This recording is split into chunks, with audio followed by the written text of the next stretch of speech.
2, 3, 4.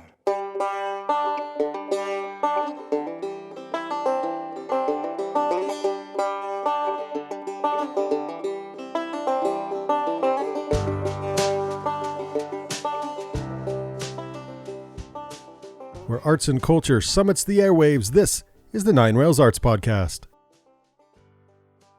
I am R. Brandon Long alongside Todd Opendorfer, and we are the Banyan Collective, arts and adventure podcasting since 2010.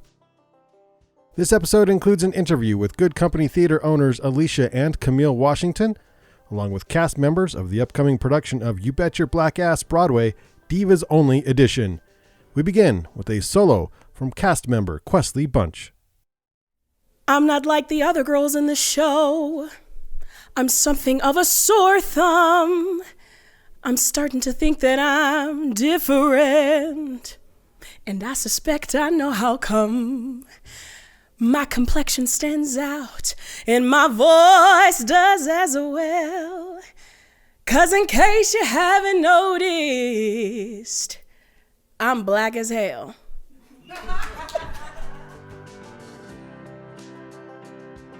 All right, Todd, we had a full house or a full picnic table in here for the cast members and the owners of Good Company Theater, Alicia and Camille Washington. Alicia is actually also starring in the upcoming production of You Bet Your Black Ass Broadway, Divas-Only Edition. That is a mouthful. Yes. You got it right every single time, though. I stumble a little sometimes, but that was fun. That was fun. I'm looking forward to the show, and we also got to record some samples of the singing. Who were more than happy to share their lovely voices as well. And they sounded good in the studio. Yeah. I cannot wait. We'll remind you, of course, on the dates. It's coming very soon. Very soon. Yeah. So during the podcast, you'll hear the dates. I think it's this coming weekend when this gets released, but We'll see. Yeah. So hopefully you buy your tickets by now. And if not, this is a good reminder for that. Yeah. I think it runs 4 days. So we'll jump right in because we get to a lot. It's a full show. Yeah, it's a full show. So leading off, here's our second sample, Mac, I Got Love. I'm safe and sound because I've got love. I've got love. I got love. I got love, love, love, love, love, love, love, love, love. I got love. I got love. Wow. Well, we all have love, too. Thank you so much. Well, this is kind of a fun day already. We got to listen to 3 solo little samples from the upcoming Good Company Theater, You Bet Your Black Ass Broadway, Divas Edition. We have a table full of divas, including Todd here at the Banyan Collective. Thank you. Yeah.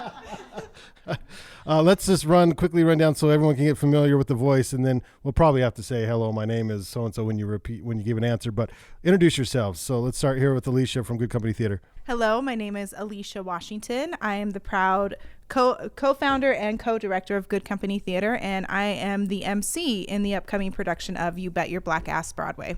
Nice. Hi, I'm Camille Washington. I am the co-director of Good Company Theater. Hey, this is Todd. Hey, Todd. This is partially my show. Right on. Hi, I'm Mac, and I am one of the fabulous divas of You Bet Your Black Ass Broadway.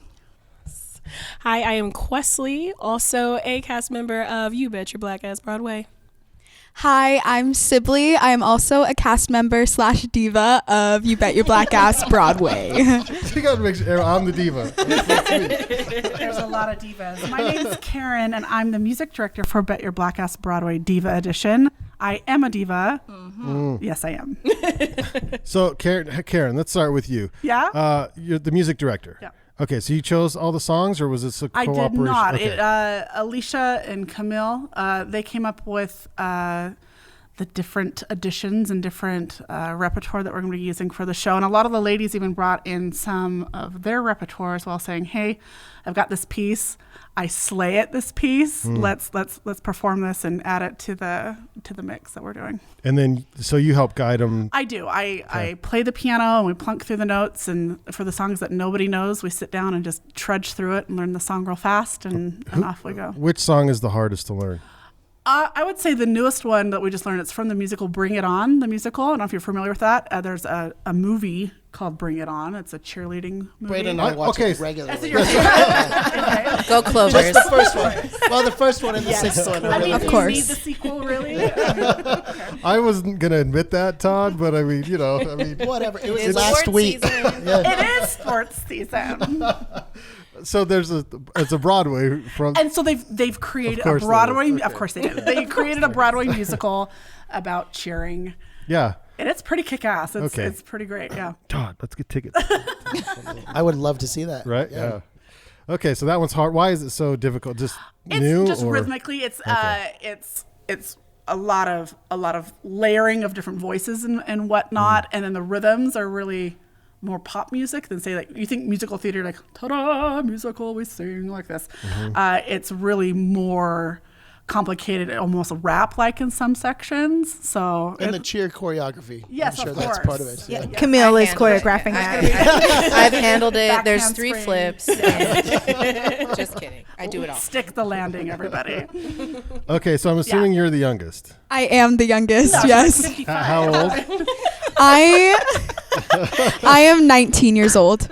Okay, are you still in high school or did you graduate? No, I am actually on my second year of college. Okay. I look very youthful. That's fantastic. But yeah, Well, I'm 19. Okay, so because my daughter is in the Roy, the drama club and class, and so okay. what's some advice that you can give to the high school, because you're fresh out, Yeah. give to the high school kids to maybe help pursue acting and live theater and Broadway at some point, perhaps Yeah. in the future? Yeah, I would say, for me, I like to be really honest with myself.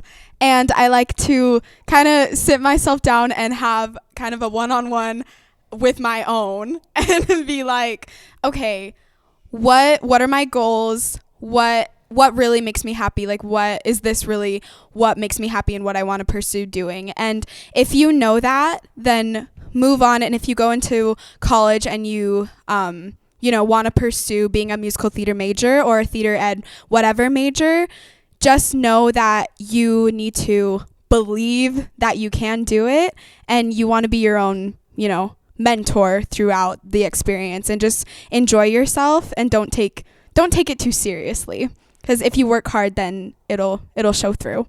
Okay, fine advice coming from someone so young. Very nice. Yeah. Yeah. I think honesty is super important, and Yeah. I like that you hit on that immediately. How important is that as a cast, and with you, Camille, Alicia, both of you, as far as that honesty, transparency? Obviously, you're a family at this point.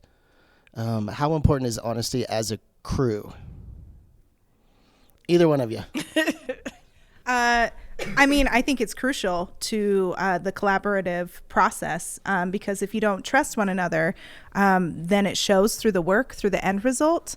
And so really, there's a level of transparency and communication and trust that you build with each cast member and each crew member or each designer as you work on each project. And particularly with this show, with You Bet Your Black Ass Broadway, it is a cast made up all of African American talent that is commenting on the pros and cons, really, of being involved in the performing arts, from how it can be super inclusive at times, yet still practice in excluding an entire group of people through the stories it tells or through the stories that you're expected to tell as African American talent.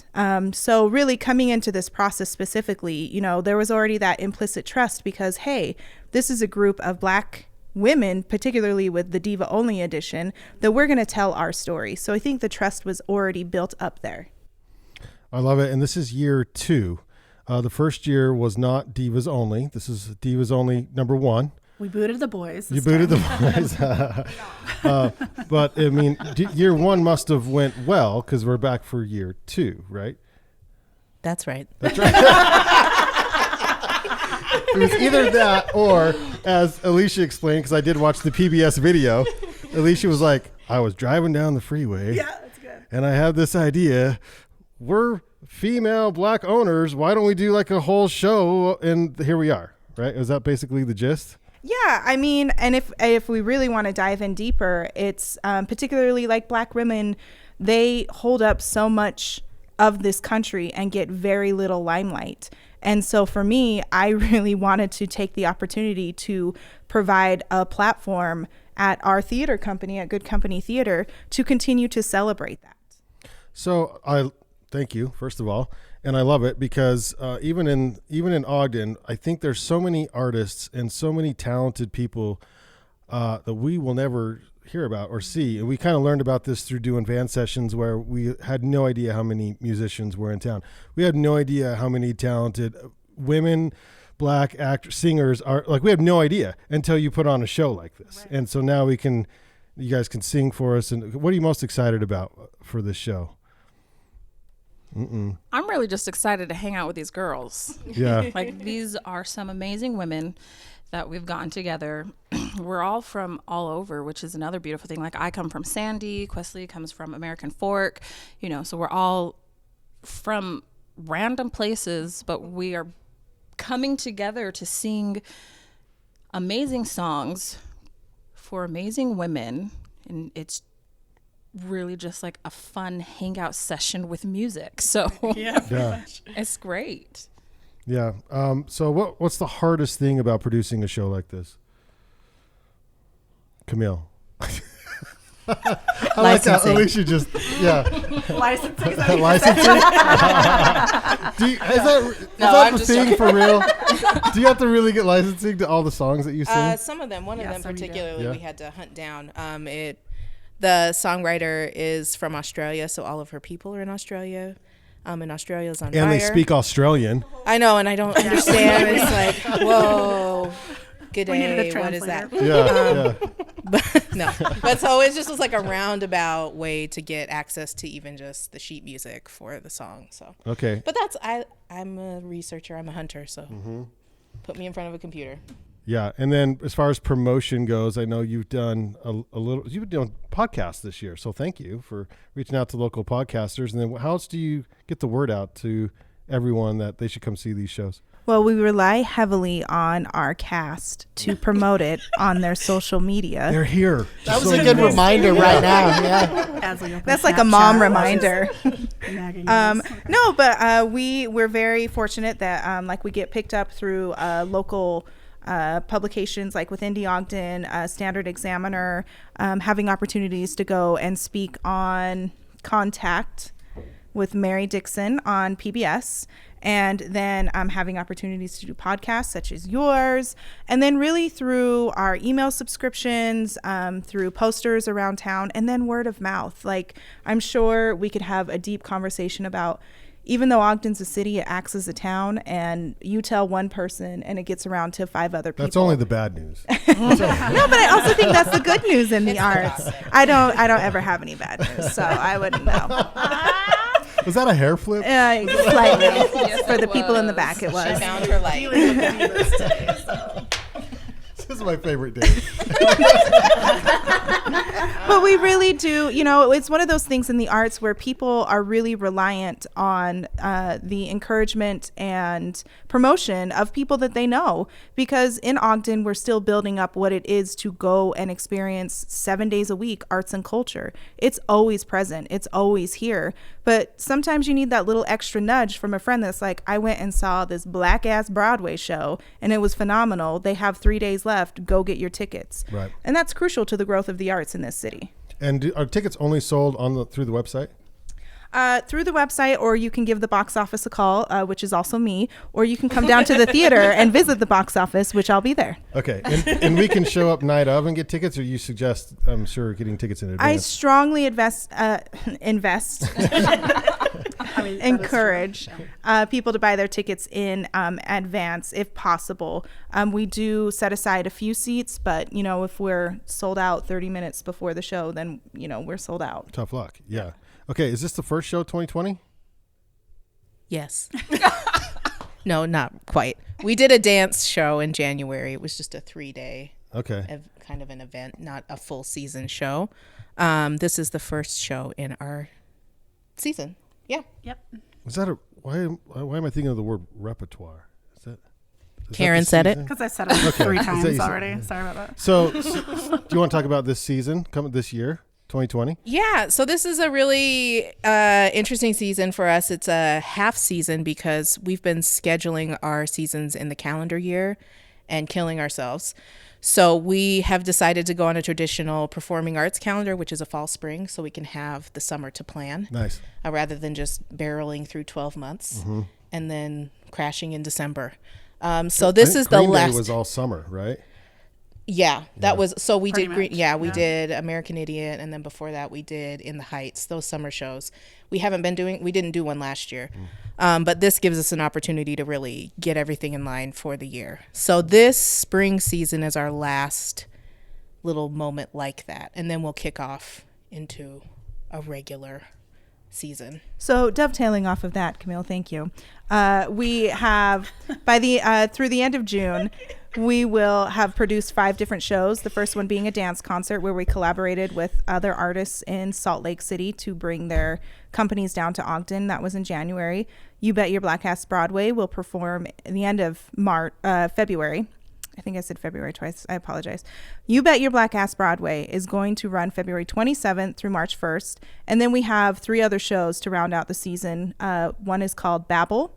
The other one is 2 Mile Hollow. And then we end this season, which we're calling Mixed Emotions, with a musical called Book of Merman. Wait, is that what I think it is? What do you think it is? Yeah, what do you think it is? I want to hear your Merman. perspective of this. Yeah, like merman. Merman. Man, like if I could be Not like a swimming mermaid man. Oh. Is that what you were That's thinking? what I was thinking. Of course, that's what he's thinking. Yeah. Are you kidding me? Like We're gonna flood the theater. It's a man with long mermaid hair. It's going to be an Listen, underwater spectacular. I have a daughter. Aquaman? Is that where we're going? Is Aquaman? I can't wait to see the set on this. Everyone's swimming.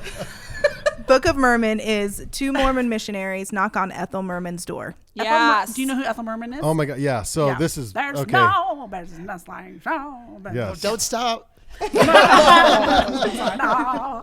Yeah. All right, Todd. What questions do you have for these All right, wonderful so ladies? Brandon and I, in fact, most of the people on this table are invested in Ogden Arts, and so I have an opportunity to talk to some of you lovely ladies who are outside of Ogden, and so I would love to get an impression. What's your impression of Ogden before coming up here? Have you performed in Ogden before? What's the word outside of Ogden on the arts? I don't really. So I don't. This is my first time doing something in Ogden. Well, see, that's a good answer. So far I love it. I enjoy it. I love this. I love the city of Ogden. It's It's welcoming. It's very, very welcoming. And I'm loving what Good Company Theater is doing. Being a part of it, it's kind of like you just entered right into a family. You kind of just fit like a puzzle piece, So it's like, yeah, it's where you're supposed to be. At least for me, it's where I'm supposed to be. Sips the Heineken. I don't know how many shows I've done up here. I want to say this is like 3 that I've done with Good Company. The main reason I came up to Good Company is because of Alicia. I've known her since 2008. We did a show. It was an experience, but we became friends. I'm guessing that's another story. Yes, it is. We became friends, but she's such a phenomenal person to have in your life that when she comes and asks you, hey, will you be a part of this? You do everything you possibly can to do it because you want to work with her and to be part of her and her vision. So it's worth it. And like we've said, Good Company is such a great place to come, especially not just for people of color. It's for everybody, but when you come, you know that you're going to be accepted for who you are and what you can do, and you'll be seen not just for the stereotypical side of you, but for who you are as a person, and you can grow as an actor in ways that you can't grow in a lot of theater companies here in Utah. I'm then going to stitch that in where a were you pillow from? sampler for you and like keep it in the lobby. That was great. That was really great. Where were you Merrick. from? Yeah, I grew up in like Cedar Hills, Utah. That's kind of far south, or y'all know. So I went to American Fork High School. Sorry. I came to Ogden for school. I go to Weber State University, and that's really what brought me down here. And when Alicia reached out to me, you know, I was a little freshman, and I was kind of, you know, just wanting to really You're much find a older now. place. Yes. Yeah, I'm much older. I'm a whole year older from 18. But yeah, I was feeling a little, you know, I really was excited to be around a more diverse place, because I had heard that Ogden has a lot of diversity. Like, my brother went to Weber State, so he kind of had told me a little bit about that. I can't believe when Alicia reached out to me, like, I can't believe I've gone my whole life without knowing Alicia and Camille, because when they reached out to me, I had no idea like what to expect. And then they asked me if I would be, or Alicia asked me if I would be in Caroline or Change. That was the production, my first show at Good Company Theater last year. And it was just the most welcoming, diverse, amazing feeling to be in this theater. And it was honestly something that I really needed, because now, you know, it feels like a home and a family. And I have my own, you know, I know I have my sisters down there at Good Company Theater, and it's been really cool, because, you know, there is a lot more diversity in Ogden than what I grew up seeing, but it's still, you know, hard to really connect with people. And I'm so glad that I have this space where I know there's going to be people of color. I know there's going to be people that are different from me, and it's really exciting to interact with all kinds of people, and it's really accepting, and I just love it. But I'm going on and on, but I yeah. But this is good to hear, and this is what we hear, is the fact that you say yes to a project before you even know what it is, by just being able to work with this group and the Washington sisters. Yeah. When she asked me about Caroline or Change, like that show, I was like, really? Like, you have enough black people to do that show? Like, that's honestly the first thing that came to my mind, because I have never been used to that. I've always been kind of the token black girl in the shows that I, you know, in high school, and I had a great high school experience, but you know what I mean? I was just kind of like, wait, we can do that show? And that I was immediately like, yes, I'm on board. I want to be in this cast for sure, without a doubt. Alicia, is this fun watching this energy here? I mean, that's crazy. It's really special. It's really humbling. It's really encouraging. And for me, I've said it before, but it's the essence of who I am, to sound super dramatic, because it is dramatic. But yeah. Theater without drama. But it's dramatic. I know. Wow. Dun, dun, dun. But I wouldn't know how to do anything else. And when I set out to start a theater company, and I was talking to Camille about it, you know, I've had the privilege of working in some incredible small businesses like Grounds for Coffee or Cafe Mercantile, with some amazing bosses who I watched them run a successful business, but bigger than that, have a place where people consider it their home. And so I knew when I started out to have a theater company, yes, we can put shows up. Yes, we'll find different pieces to do. But more importantly, I want people to walk into a space that they feel safe and is an extension of their home. Very good. So let's wrap back to the show that's coming up at the end of the month. How many songs? What can we expect for the show? What's We have what's the format here? Currently on the list about 25 songs, which is a lot more than happened last year. And it may even grow. There might be some fine tuning of maybe pulling this or whatever. Oh, Camille's like, wait, we're doing more? It's going to grow? We're adding 10 more songs, Camille. No. But it's a lot. And in most musical theater pieces, like your traditional, you go see Oklahoma or whatever, so there's about 25 to 30 songs in a 2-hour show. So the fact that they've put together quite this list, it's impressive. There's not a theme, or is there, with the songs? That Black ass is the theme, sir. Yeah. Divas, sir. Right. But the songs. Well, here's the thing with the songs they can be anything. That's what I'm saying, the kind of yeah. the cool thing about this. Yeah. Ideally, something this from oh my gosh, She's killing me. For musical theater. What I love coming into this is that we're singing, for example, "Don't Rain on My Parade," and that is a famous like Barbra Streisand song. She's a diva. She's one of the divas of all divas, and I want to see a black woman sing that. I would love to see a woman get up on stage and play Dolly in Hello, Dolly. Alicia did it in why junior can't high she? school. Oh, great. And Can also we Pearl pull- Bailey. We need a reprisal. Can we pull Yes. all those photos? Let's please? not forget Let's Pearl not Bailey. forget. To me, that's exciting as a music director. And when I'm sitting on the casting table on this side, watching talent come in or audition or whatnot, I want to be open enough to say, yeah, holy, she's incredible. She needs to be our lead. And they say colorblind casting. They use that term a lot. I actually don't think they always adhere to that. I think we get stuck in our mind how things have always been.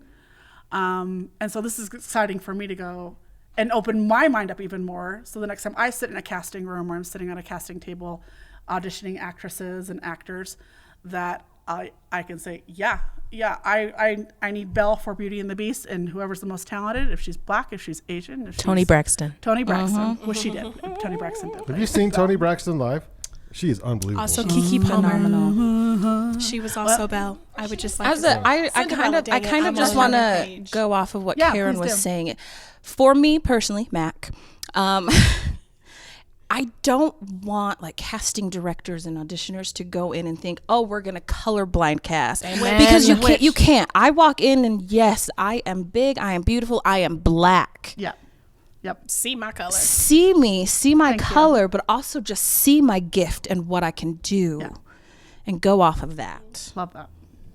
Yep. Amen. Awesome. Yeah, because if you don't see color, like if you don't recognize that you're a black woman, if the cast people don't recognize that, Well, they that'd see be kind that of you're weird black. too. Yeah, Yes. because then you Well, have yes. people. Yeah. Because then you have people trying to costume you in the same way that they would Right. costume a white woman or an Asian woman, and you're like, I need you to see my differences because otherwise this is not really gonna work out. Yes. Like I'll play the part the way you want me to play it, but you still have to see the differences here. There is somewhere. Yeah, going along with that as well, I really dislike the term or the word like colorblind casting because with that, like it kind of like I've had friends and people who have said, oh, they're doing this show, but they're colorblind casting. And they keep that, and the director wants to say that word too.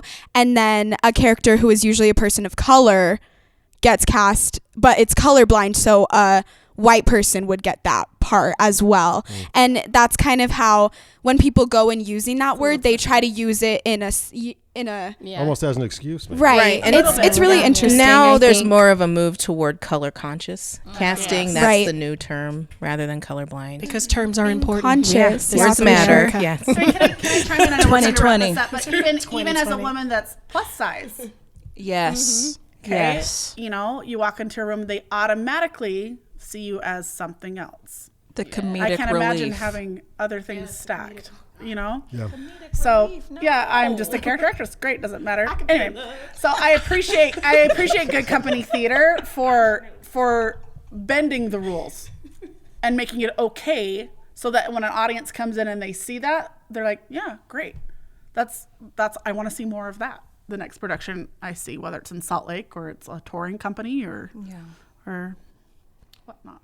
Well, another good thing Good Company does, they don't blatantly throw it in your face that, hey, we're a different theater company and we're going to do edgy stuff and look at what we can do. Nobody else does stuff like this. That was great. Oh, thank you. I'm an actress. Mac, did you see me in the mirror this morning? No, they take these shows that may not be as well known, but it's not like they're going to throw it in your face that we're different and we're going to put this awkward content straight in your mouth type of a thing. That doesn't sound good. No. but there are theater companies that do stuff like that, and They're just like shoving it in your face. I appreciate seeing different things throughout the theater community. It doesn't matter where. I do appreciate it. But at the same time, you kind of do still need to know your audience. And this is Utah we're talking about. Alicia, did you ever get nervous about that? No.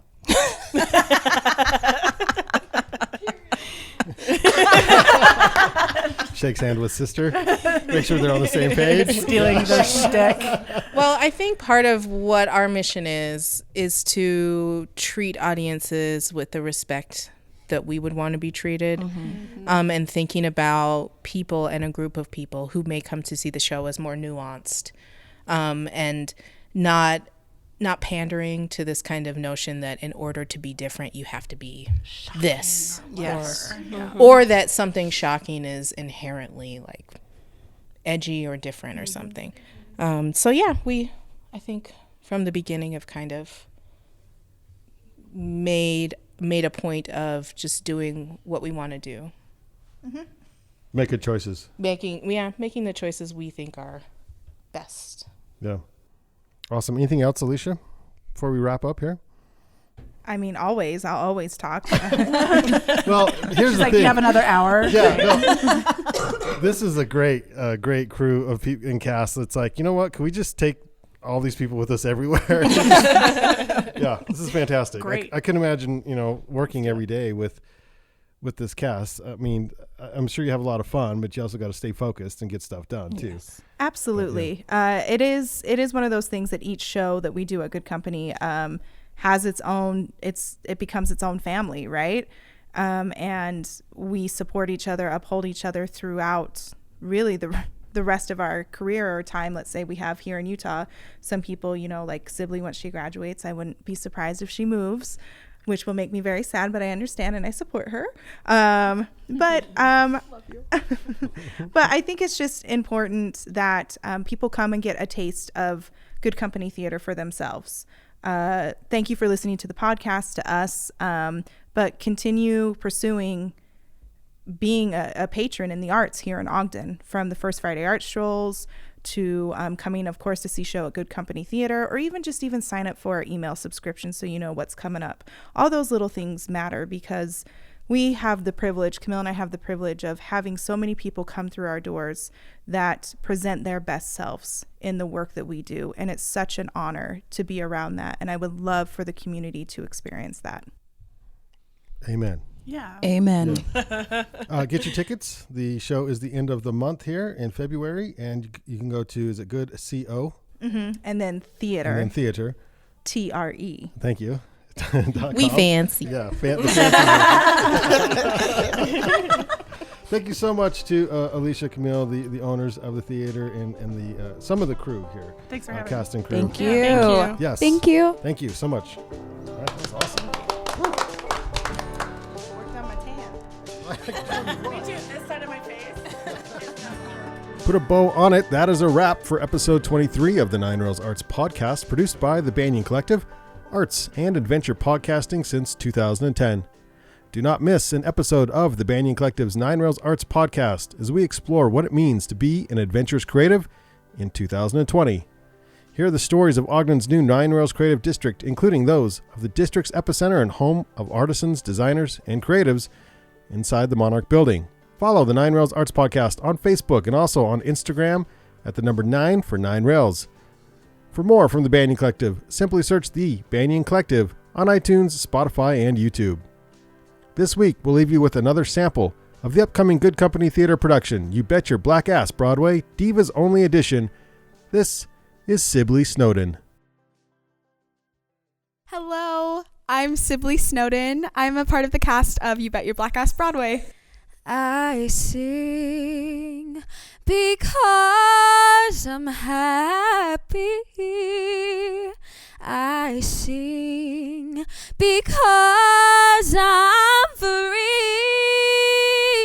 His eye is on the sparrow,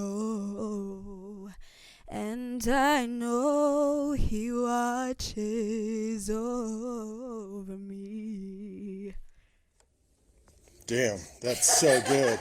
Holy cow. All right, so there's that.